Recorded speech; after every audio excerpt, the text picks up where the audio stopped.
Hi friends, আশা করি সবাই ভালো আছো। আর একটি নতুন ব্লগে তোমাদের সকলকে স্বাগত জানাই। আজকে সোমবার, আর সোমবার দুপুরে কি বাজার নিয়ে এলো আর কি রান্না করলাম চলো সবটাই তোমাদের সঙ্গে শেয়ার করি।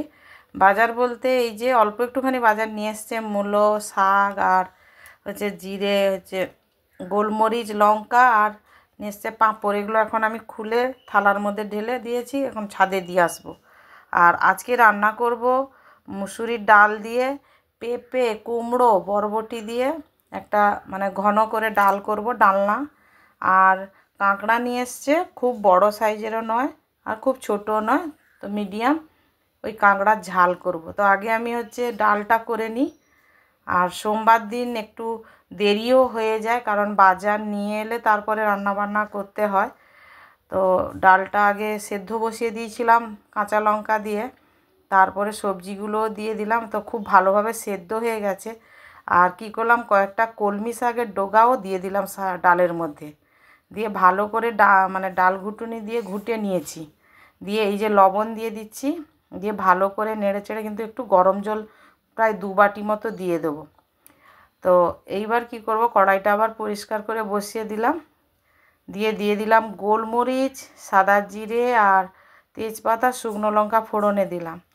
দিয়ে সর্ষের তেল দেব, দিয়ে একটু ভাজা ভাজা হয়ে এলে পেঁয়াজ কুচি একটু দেব, বেশি পরিমাণে দেব যেহেতু কোনো মশলা এতে যাচ্ছে না। তো আমি সাধারণত যেদিন দেখি যে একটা তরকারি একটু বেশি মশলা দিতে হবে, সেই জন্য আমি চেষ্টা করি যে আর একটা যেটা রান্না করব সেটা যেন একেবারে হালকা পাতলা হয়। আর তোমরা দেখো ডালে যে আমি ফোড়ন দেব, তার ডালের তেলটাও খুব কম দিয়েছি।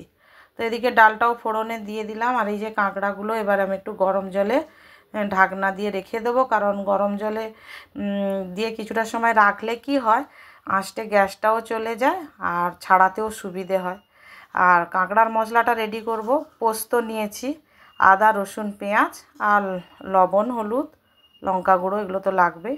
এখন আমি শিলে মশলাটা করে নিচ্ছি। আমি সাধারণত শিলেই মশলা করি, মানে যেটা গুঁড়ো করে রাখার প্রয়োজন সেটা আমি গুঁড়ো করে নিই, যেমন হয়তো লঙ্কা গুঁড়ো, জিরে গুঁড়ো আর গোলমরিচের গুঁড়ো। কিন্তু ওই আদা, রসুন, পেঁয়াজ এগুলো সব আমি কিন্তু শিলে বাটবো। আর কোনো দিন যদি খুব ইচ্ছে হয় আমি সব মশলাগুলোই শিলে বেটে নিই। তো ডাল হয়ে গেছে, ডালটা নামিয়ে নিয়েছি। আর নামানোর পর আবার কড়াইটা পরিষ্কার করে বসিয়ে দিলাম। এদিকে আমার কাঁকড়াগুলো পরিষ্কার করে কাটা ধোয়া হয়ে গেছে, লবণ হলুদ মাখিয়ে ভেজেও নিয়েছি হালকা করে।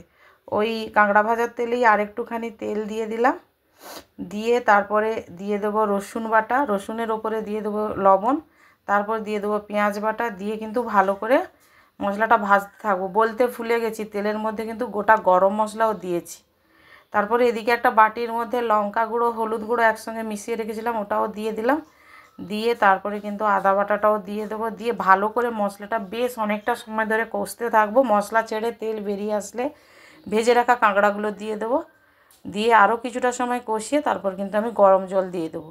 দিয়ে একটু ফুটে উঠলেই আমি কিন্তু পোস্ত বাটাটা দিয়ে দেবো, দিয়ে বেশ কিছুটা সময় ধরে কিন্তু ফোটাতে থাকবো, গ্যাসটা কমিয়ে দেবো। তো মাখা মাখা হয়ে এলে তারপরে আমি নামিয়ে নেব। এই রান্নাটা শাশুড়ি মা করতো, খুব ভালো করতো, আর আমি সেখান থেকেই শিখেছি। কারণ আমি বিয়ের আগে কোনো দিনই সেভাবে রান্নাবান্না করিনি, যা রান্নাবান্না এখনই আমাকে করতে হচ্ছে, কারণ মা যখন ছিল টোটালি মাই রান্নাবান্না করতো। তো যাই হোক, আমার রান্নাবান্না কমপ্লিট, চলো একটু দেখিয়ে দিই। সাদা ভাত, আর এই যে কালকের একটু করে শাক ভাজা আর পেঁপে ভাজা ওটা থেকে গেছে, ওটা আমি এই ডালের গরম আছে ডালটা ওর উপরে বসিয়ে দিয়েছিলাম।